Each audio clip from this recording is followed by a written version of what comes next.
Welcome back, dear students. We have started with the chapter coordination compounds.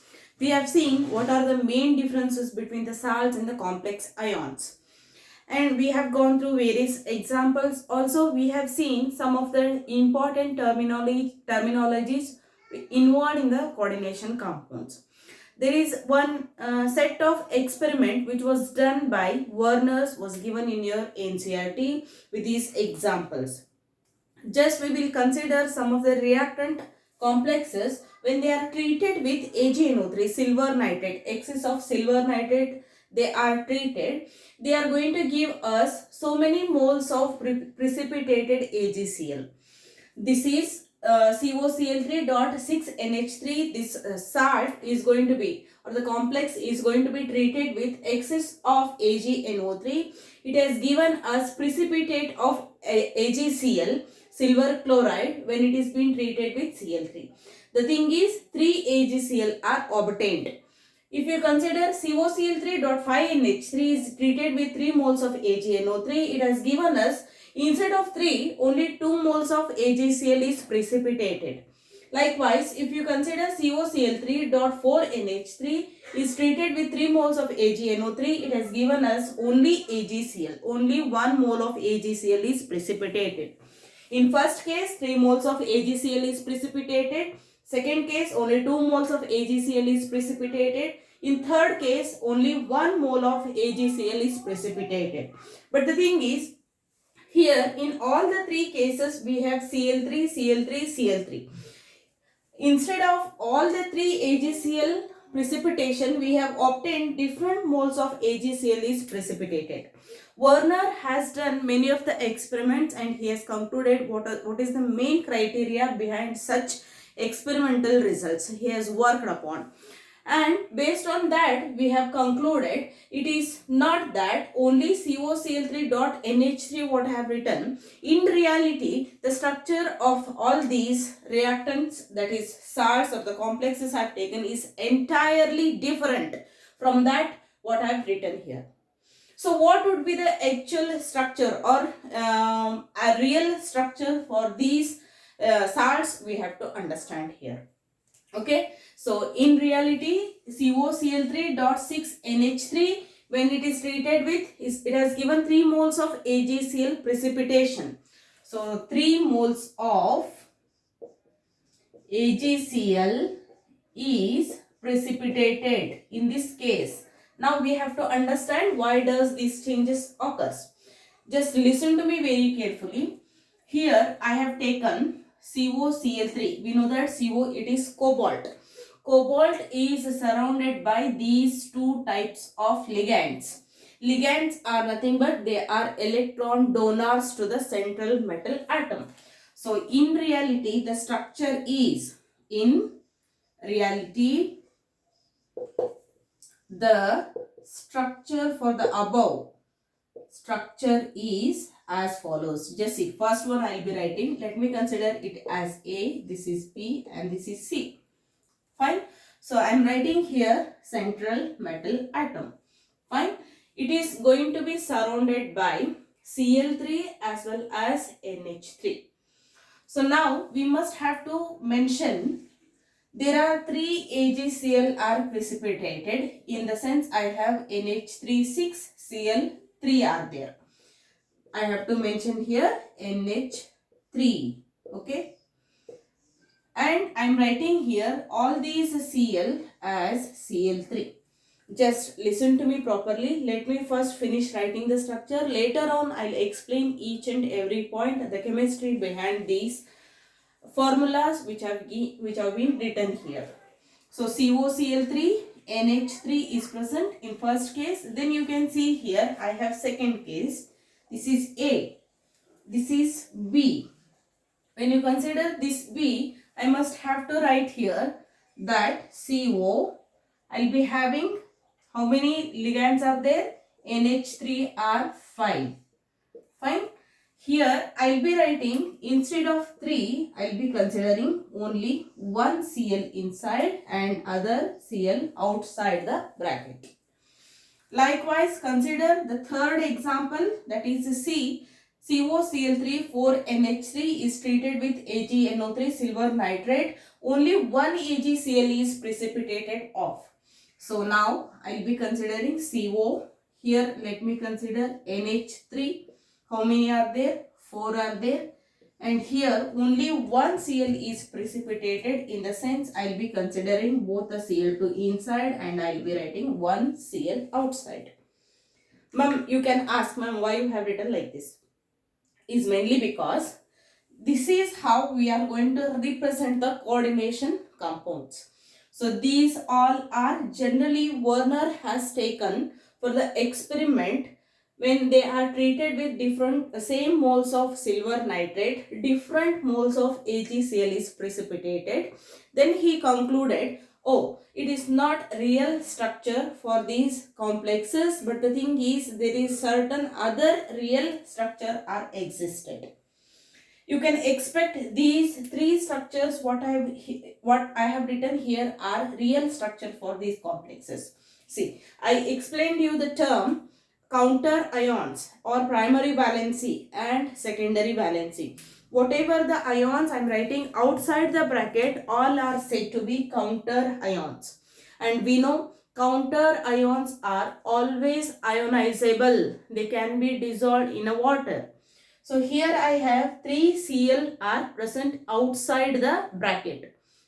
When 3 Cl are present outside the bracket, definitely they are going to be ionizable. When they are treated with 3 moles of AgNO3, they are going to provide 3 moles of AgCl. 3 moles of silver chloride precipitation is going to be observed. In second case, you can see here that CONH3 5Cl I have written, because here 2 AgCl, 2 moles of AgCl is precipitated. Why does so? In this case of structure what I have written, normally before the checking of the experimental results of structure for coordination compounds, he has done, Werner scientist, he has done all these things, experiments, and he concluded, yes, if only 2 AgCl is precipitating with respect to the second salt, it means that there are only 2 Cl are present outside the bracket, which are considered as counter ions. You can see here CONH3 5Cl. That means one of the ligand, Cl ligand, will be coming inside. Rest of the 2 will be present outside. Due to which, when this salt is treated with AgNO3, 3 AgNO3, if you add also, only 2 moles of silver chloride is precipitated, because it indicates that there are only 2 ligands are present outside the bracket. Likewise, you can check out the third example, that is COCl3 4NH3.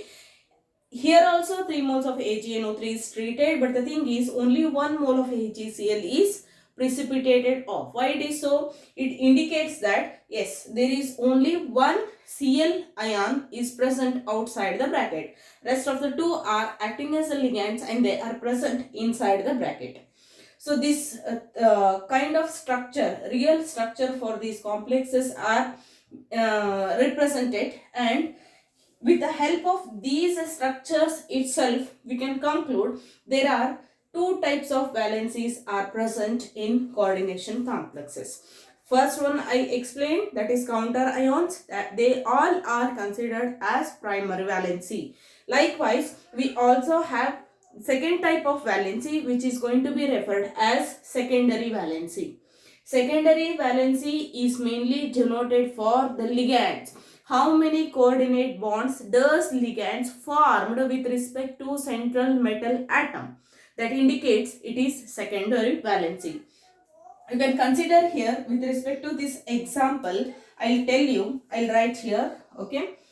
I'll tell you primary valency and secondary valency concept. Primary valency in the sense the counter ions which are present outside the bracket. This is the bracket, and this is how we are going to represent the coordination compounds.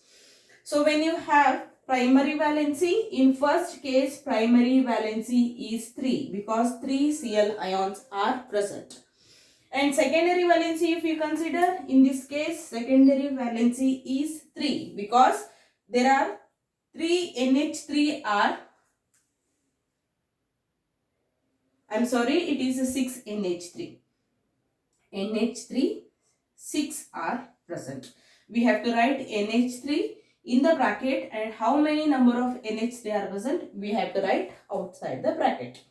So in this case, primary valency is 3, it is fixed. You can see here secondary valency is nothing but how many number of coordinate bonds or how many number of electrons are exclusively donated to the central metal atom. That itself is going to be referred as a secondary valency, and we can consider that itself as a coordination number. So just check out here.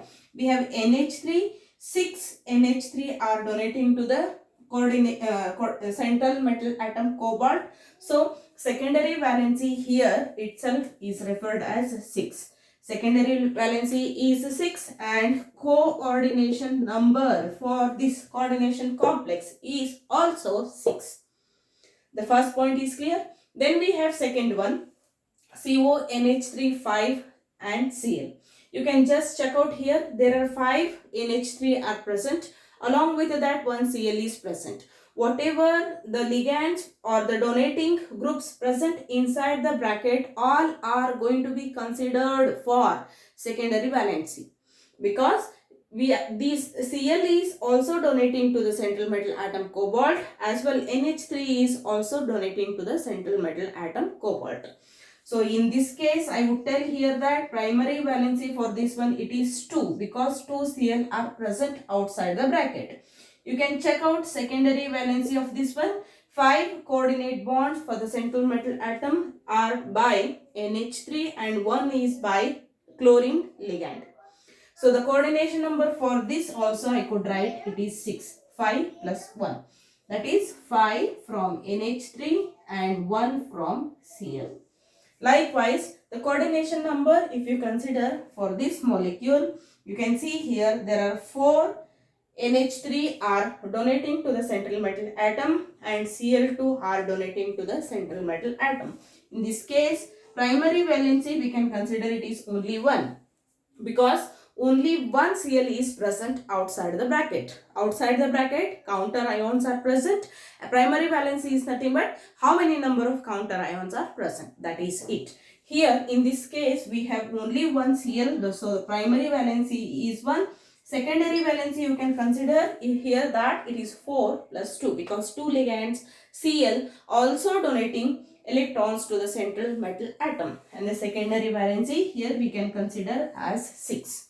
So in reality, the structure of coordination compounds is like this, which mainly involves primary valency and secondary valency. Please do remember, whatever the ligands present inside the bracket which are donating their electrons through the coordinate bond to the central metal atom, they are itself considered as coordination number. And outside the bracket, whatever is represented, whatever ions are present, all are considered as primary valency. So this is all about the observation done by Berners. Please do copy this. We'll move to the next.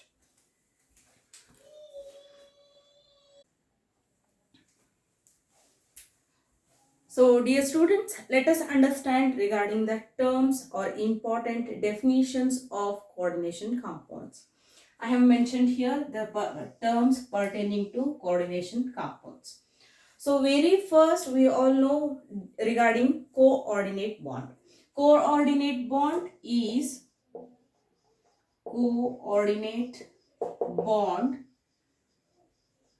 nothing but if any molecule if having with a lone pair of electron, those lone pair of electrons are completely donated to the central metal atom, and lone pair of donation is itself is referred as coordinate bond. So any molecule donates lone pair of electrons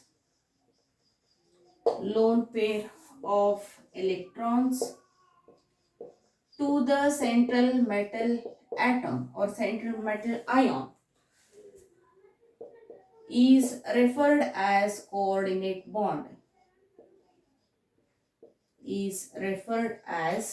coordinate bond.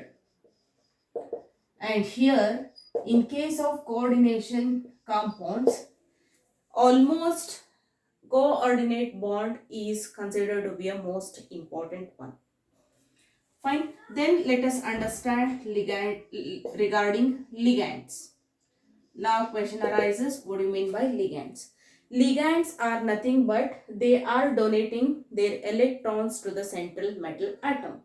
As I told you here, coordinate bond can be done or can be formed between ligands and central metal atom. I must say here, ligands are molecules which donate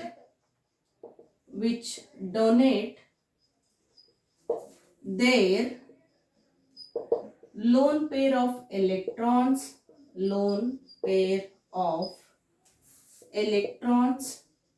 to central metal atom. Both the definitions are somehow they seems to be same, but the thing is ligands are given a name.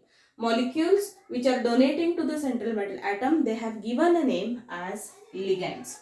In organic chemistry, if you study, we have studied regarding the nucleophiles. Nucleophiles are electron rich moieties. They will be donating their electrons to electrophilic centers or electron deficient centers. Likewise, in inorganic chemistry, in case of coordination compounds, particularly those molecules will be donating their electrons to the central metal atom by forming the coordinate bond. They are going to be referred as ligands. I'll give you an example, CO, okay, and it is binded by NH3 4. In this case, NH3, one NH3 have one lone pair of electron. Likewise, we have 4 NH3 are present. 4 2s are 8. Totally 8 electrons. Each NH3 donates one pair of electrons. So totally 4 are there. They are going to donate their electrons to the central metal atom. In such case, NH3 will be considered as a ligand. So this is the definition for the ligand. Okay. Then we have coordination entity. Next we have coordination entity. Coordination entity is nothing but the ligands and the central metal atom which is present inside the coordination sphere is itself is referred as coordination entity. As if you consider the same example, the molecules which are present inside the bracket as well as the central metal atom whole together itself is referred as coordination entity. We do not consider any counter ions present or absent. We are not bothering. But the thing is, ligands in the central metal atom which are close together each other and they are retaining here inside the bracket are referred as coordination entity. The central metal atom along with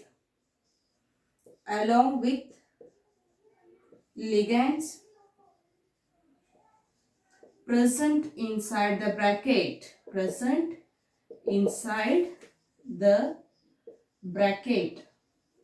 is referred as coordination entity.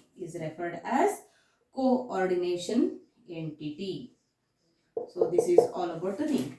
Next we have one more terminology which is referred as coordination sphere. Let us understand what you mean by coordination sphere. Coordination sphere is nothing but complete representation of coordination compound along with the primary valency and secondary valency. That whole together representation is referred as coordination sphere. So for example, I will give you let me write the definition of the statement. The complete representation of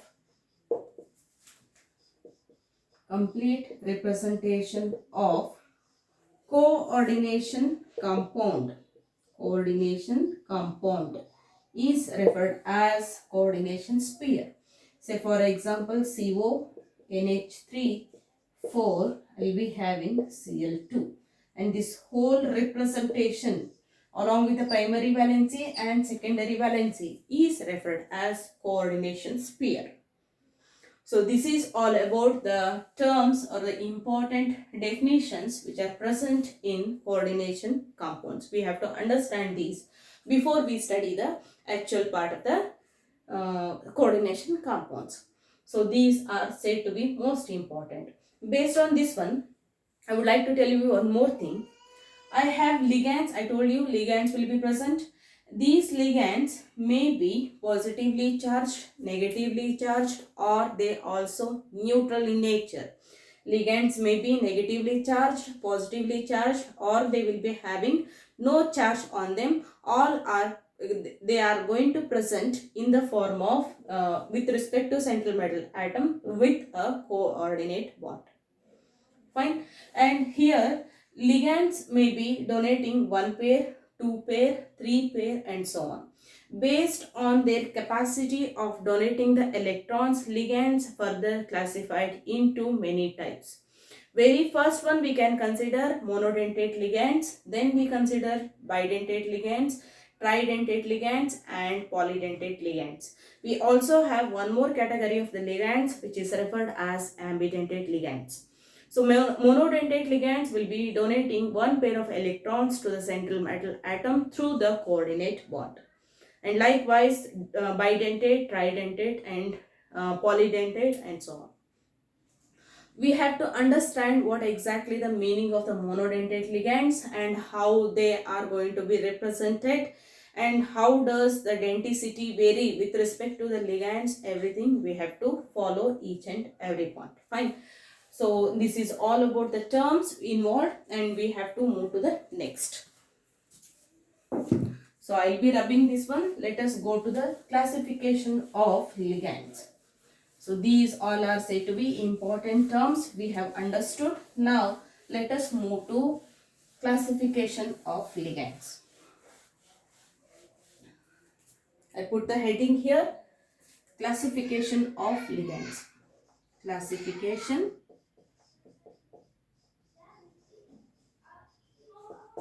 of ligands. So when you consider classification particularly for ligands, I told you there are mainly of 4 types. Let me start writing one by one. A is considered as monodentate ligands. Monodentate ligands are those which donate 1 pair of electron, which donate 1 pair of electron to the central metal atom through the coordinate bond, through a coordinate bond, are referred as monodentate ligands. To the coordinate bond are referred as monodentate ligands. Say for example, I will be writing here example NH3. We all know NH3 will be having 1 pair of electron. It will be donating to the central metal atom. Then we have OH. It will also have pair of electron. It donates to the central metal atom, etc. So such molecules are referred as monodentate ligands. Likewise, we also have second type, that is bidentate ligands. Bidentate ligands. So bidentate ligands are nothing but they will be having more than one type of binding site. We have here only one binding site because nitrogen is the only which has lone pair of electrons. In this case also we have oxygen is the only which has lone pair of electrons and it binds. So the denticity is nothing but how many sites are, through how many sites it is binding to the central metal atom. That itself is referred as denticity. Here in case of bidentate ligands, these molecules are those, bidentate ligands are those which donate or which bind through 2 sites, which bind through 2 sides to the central metal atom, to the central metal atom by forming two coordinate bonds, by forming two coordinate bonds is referred as bidentate ligands, is referred as bidentate ligands. Example for this bidentate ligands is ethylene diamine. Simply it will be written like this, ethylene diamine. We have ethane molecule from which we have removed two of the hydrogen, and we will be having NH3 at the either of the side. As there are two NH3 groups are present, in this case it is going to be referred as ethylene diamine. Ethylene diamine is the example for bidentate ligands. Likewise, we have polydentate ligands also. So let me rub this one and I'll explain you regarding the polydentate ligands. Polydentate ligands will be having more than 4 types of binding sites. So the reason why they are going to be referred as polydentate ligands. So let me consider next one, which is referred as polydentate ligands. Polydentate ligands. So here let me write one of the example. First let me complete the statement. These are those molecules which can bind, those molecules which can bind through, which can bind through more than, which can bind through more than 4, or which can bind through many binding sites, many binding sites are referred as polydentate ligands.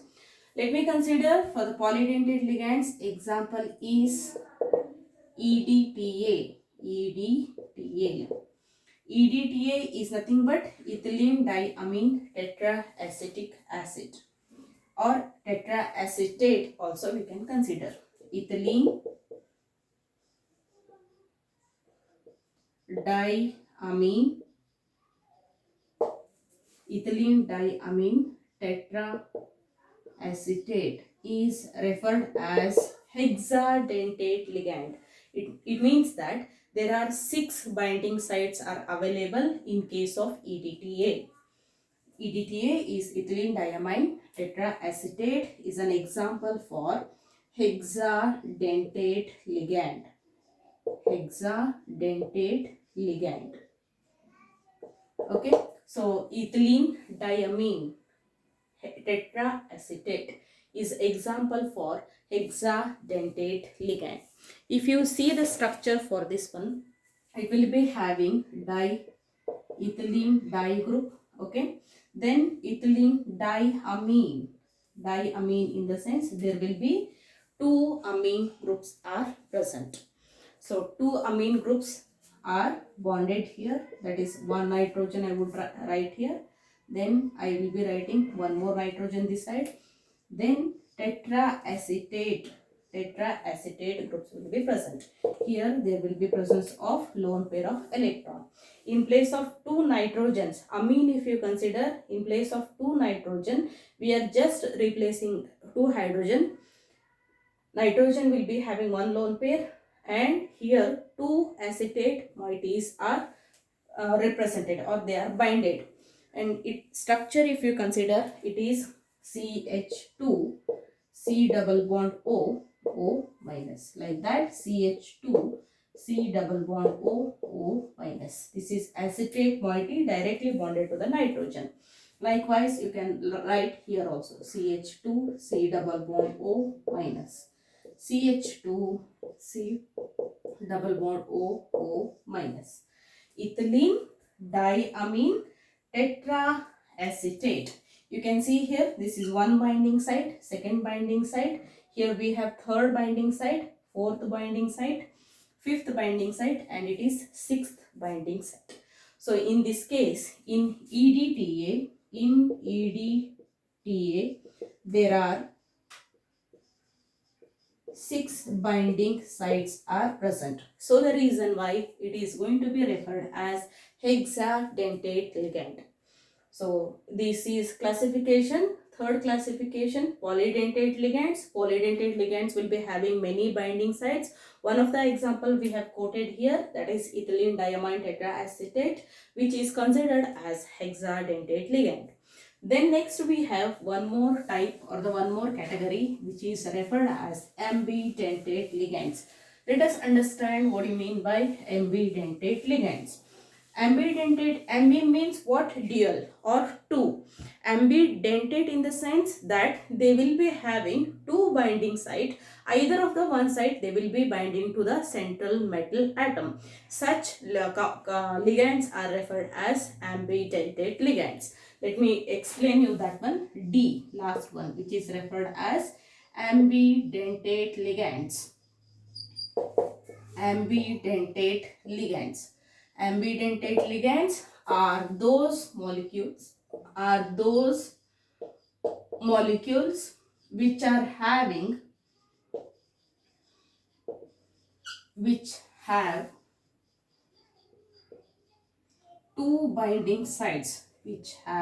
two binding sites, but they bond through only one site. They are referred as ambidentate ligands. Say for example, I will write here, I have NO2. In this case, nitrogen as well oxygen both have lone pair of electrons. Binding can be takes place from the nitrogen as well from oxygen. If the nitrogen is providing electrons to the central metal atom, we can represent like this. If at all oxygen is forming bond to the central metal atom, we can represent in this fashion. That is O. Binding is taking place through oxygen, binding is taking place through nitrogen. So NO2 itself is referred as ambidentate ligand. Likewise, we have hydrogen cyanide or HCN. CN will be having two sides. SCN, thiocyanide. SCN, let us consider thiocyanide. In case of thiocyanide, we have sulfur also having lone pair of electrons and nitrogen also having lone pair of electrons. If the sulfur is providing its electrons to the central metal atom, we are representing in this fashion, thiocyanide.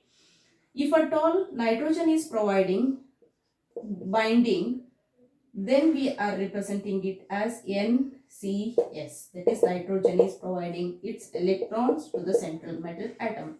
Both are same, cyanides itself. But the thing is, thiocyanides itself. But the thing is, they are donating from sulfur. In other cases, they are donating from nitrogen. Either of the one side, they are binding to the central metal atom. There are presence of two sides are in this the ambidentate ligands. Ambidentate ligands will be having two binding sites. One is sulfur, one is nitrogen. But they can bind to the central metal atom either of the one side. So the reason why they are referred as ambidentate ligands. Two sides are binding sites are present, but it will bind by only one side. They are referred as ambidentate ligands. So this is all about the classification of ligands. Please do copy this one. We'll move to next.